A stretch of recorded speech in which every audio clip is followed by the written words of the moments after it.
In example 10, we're asked to figure out how many 100 ohm light bulbs can be plugged in parallel to a 110 volt source without causing a 15 amp circuit breaker to blow. So basically what we have here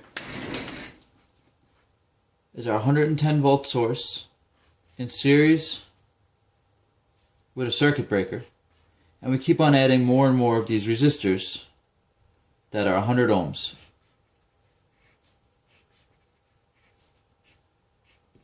And we want to figure out how many it will take for the total current to exceed 15 amps. So the first thing we should do is figure out what the total resistance will be when the current is 15 amps. So V total equals I total times R total. 110 volts, 15 amps, and we're looking for R total. R total turns out to be 7.33 ohms.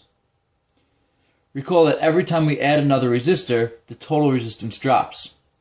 And we have to use the 1 over R rule to figure out the total resistance. Now in this example, all the R's are the same, so I don't have to give them numbers.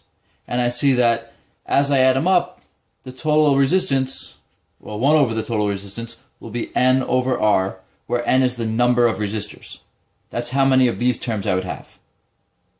So then the total resistance would equal an individual resistor divided by the number of them that we have. And so 7.33 ohms equals 100 ohms over N, and we solve N, comes out to be 13.6.